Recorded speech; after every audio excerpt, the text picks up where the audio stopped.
반갑습니다. 허브경제TV 서현도입니다. 이번에 같이 볼 종목은 A스토리라는 종목이고요. 종목 보기 전에 네이버에 허브경제TV 검색을 하시면 저희 홈페이지 들어오실 수 있습니다. 무료 추천 종목을 받아보고 싶다. 그리고 혹은 저희가 주기적으로 진행하고 있는 무료 체험에 한번 참여해보고 싶다. 저희가 어떻게 매매하는지 궁금하다 하신 분들 이쪽에 카카오톡 아이디입니다. 카카오톡 아이디 HRB2019로 친구 추가해 주시고 뭐 종목 요청 이렇게 남겨주셔도 되십니다. 저희가 요즘에 사칭 채널이 계속적으로 좀 발생이 되고 있는데 저희는 채널이 아니라 카카오톡 아이디로 HRB2019로 친구 추가 주시면 되십니다. 그럼 A스토리 보도록 하겠습니다. 오늘 플러스 3.4% 그리고 뭐 캔들의 형태로 본다고 하면은 몸통, 제가 막 얘기했던 이제 몸통의 형태가 좀 갖춰진 그런 양봉이 나왔습니다. 예, 오늘 뭐 시장이 그렇게 좋지는 않았습니다. 계속 이제 좀 보합권에서 머물다가 오후에 좀 반등하는 움직임이 나와주면서 이제 외국인 매수, 그리고 코스피가 먼저 좀 올라갔었죠. 2차전지 쪽에다가 힘을 주면서 코스피 쪽이 좀 좋고, 코스닥만 놓고 보자면 A스토리는 어차피 코스닥 종목이기 때문에 코스닥 150, 그러니까 시가총액이 큰 종목들이 더 많이 올랐습니다. 결국 이 말은 최근에 이 코스닥 시장에서 바이오 쪽이 워낙 강세지 않습니까? 그래서 오늘 확실히 이 시가총액이 낮은 종목들보다는 시가총액 상위 종목들, 결국 외국인과 기관의 수급으로 의해서 움직이는 종목들이 더 좋은 흐름을 보였다. 이렇게 딱 시장 정리하고, A스토리 오늘 3.42%가 올랐는데 보시면은 오늘 기관 매수가 들어왔습니다. 이게 금투, 보험, 투신, 연기금 같이 들어왔거든요. 근데 사실 최근에 뭐 투신이나 뭐 연기금, 보험, 금투에서 이렇게 동시에 이 네 가지 주체, 사모펀드는 수량이 원체 작으니까 이 부분은 제외하고 말씀드리면은 이렇게 모든 주체들이 다 같이 매수로 들어온 날이 진짜 굉장히 밑으로 내려도 잘 없습니다. 그리고 A스토리가 제가 늘 말씀드리지만 명확하게 이 기관이나 외국인의 수급에 따라서 움직이는 종목은 아니고, 다만 또 어떤 날은 기관의 매수에 영향을 받아가지고 주가가 잘 올라가는 날이 있고, 또 어떤 날은 외국인의 매수에도 영향을 좀 받는 그런 경향이 있다, 이렇게 말씀드렸는데,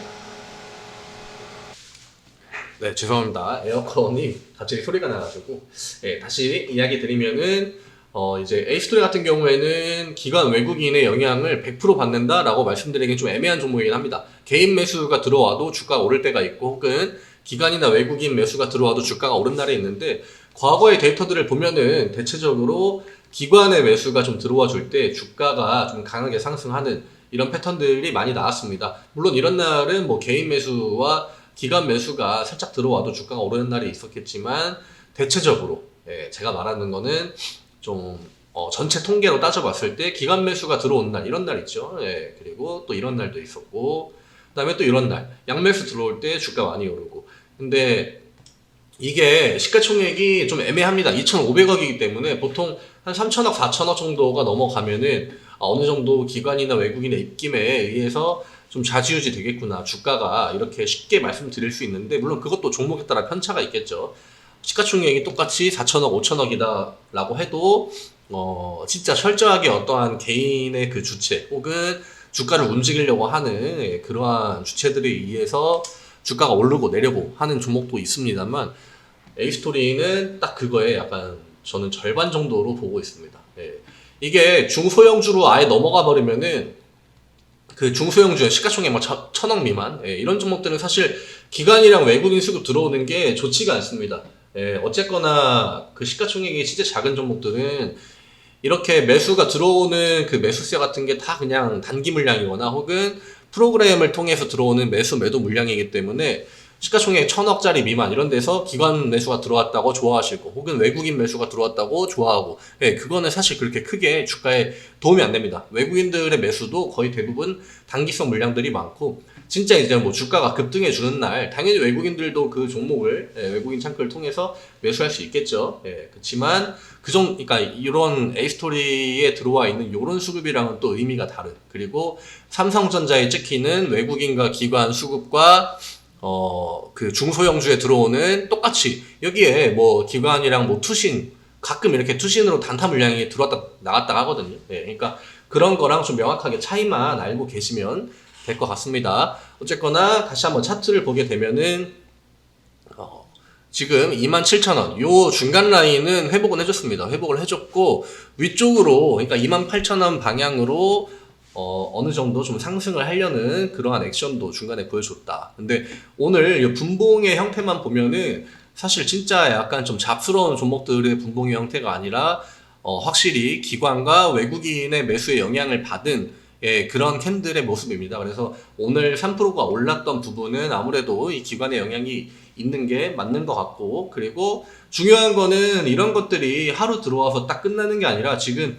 이틀 동안 이 외국인이랑 기관의 매수가 들어와주고 있단 말이죠. 근데 이게 진짜 좀 의미 있는 데이터가 되려면은 3일도 유지해주고 혹은 뭐 이 다음날 매도가 일부 나오더라도 다음날 또 4일째 매수가 나오고 하면서 중요한 거는 주가가 반응을 해줘야 된다는 겁니다. 이게 기관 매수가 들어오는데 그 주가가 그냥 위아래 변동성도 없고 뭐 보합이다? 그러면은 여기 나와 있는 요 수치들이 의미가 없다. 그리고 최근에 연기금, 사실 기관에서 메인 주체라고 봐야 되는 이 두 가지 이 주체는 투신이랑 연기금입니다. 투신이랑 연기금이 우리나라 시장에서 그래도 입김을 많이 끼치는 주체고 주가에 영향력을 주고 있는 종목 자체도 많기 때문에 투신과 연기금이 메인인데 오늘 연기금이 정말 오랜만에 좀 매수해줬습니다. 최근 데이터만 넣고 본다고 하면은 연기금이 매수 언제 했는지 7월 7일입니다.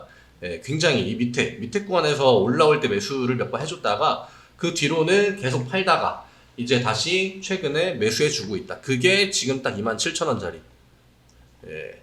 어쨌거나 제가 전날에 요 구간, 여기가 진짜 이 하방 마지노선이라고 여기, 그러니까 이게 뭐 중기로 보든 내가 단기로 보든 단기로 보는 분들한테는 요런 자리가 리스크가 있는 자리들, 그 다음에 28,000원 자리가 또 이제 리스크가 있는 하방을 좀 짧게, 왜냐면은 나는 단기로 승부를 보려고 이 종목에 들어왔는데 종목이 좀 밀린다고 해가지고 그냥 존버한다? 그러면은 그거는 애초에 내가 단기로 들어온 게 아니라 그냥 어쨌거나 내가 한번 승부를 봐야겠다고 그냥 존버하는 거나 마찬가지잖아요. 근데 내가 이제 A스토리를 꽤나 오랜 기간 동안 보유를 해왔고 내가 지금 이거를 하루 이틀 보고 매매를 하는 게 아니다 라고 하시면은 이제 요 라인, 이 캔들의 시가 라인이 아마 마지노선이 될 수 있다 이렇게 설명을 드렸습니다. 근데 일단 전날에 여 자리에서 26,000원 지지 한번 나왔죠. 그리고 오늘 반등이 나옴과 함께 기관의 일부 매수세가 들어온 거, 요거는 긍정적으로 좀 보여집니다.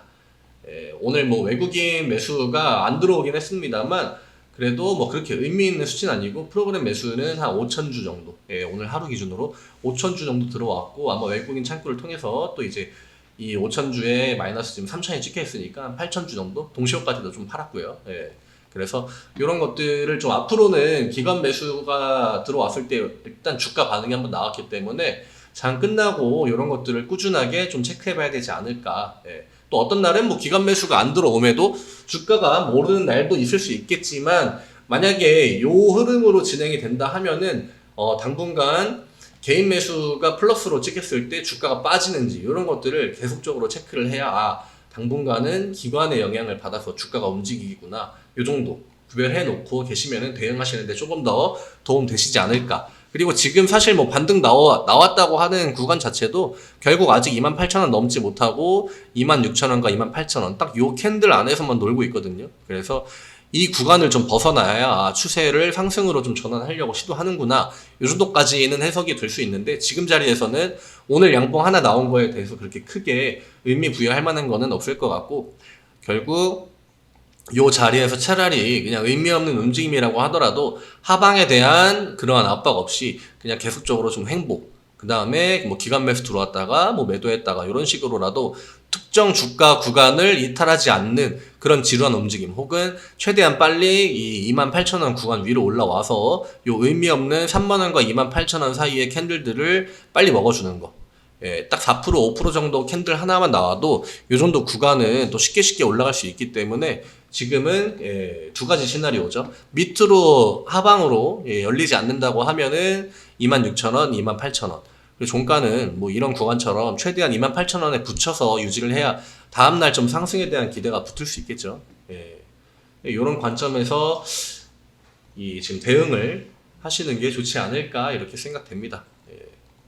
뭐 시장도 받쳐주면 물론 좋겠습니다만 지금 시장이 눈치를 볼 수밖에 없는 상황이긴 합니다. 이번 주에 경제지표 발표도 두 개나 연달아서 있기 때문에 시장의 분위기와 상관없이 혹은 요즘에는 그런 것들을 확인하기가 힘든 게 시장이 크게 밀리는 날이 많이 안 나오거든요. 그러니까 이게 그냥 지수가 좀 상방이어가지고 한 1, 2% 올랐는지 내 종목이 혹은 지수가 이게 좀 뭐 약간 좀 빠지는 것 같은 약보합인데 내 주가가 한 3% 정도 올랐다. 그러면 이런 거는 당연히 긍정적으로 볼 수 있는 겁니다. 근데 오늘과 같이 지수가 약간 상승 포지션 잡아줄 때 내 종목도 한 1, 2% 혹은 뭐 1에서 2%, 3% 정도 오르는 거, 요거는 조금 더 추가적인 데이터가 필요할 수 있다. 이렇게 말씀드리고 오늘 영상 여기에서 마무리하도록 하겠습니다.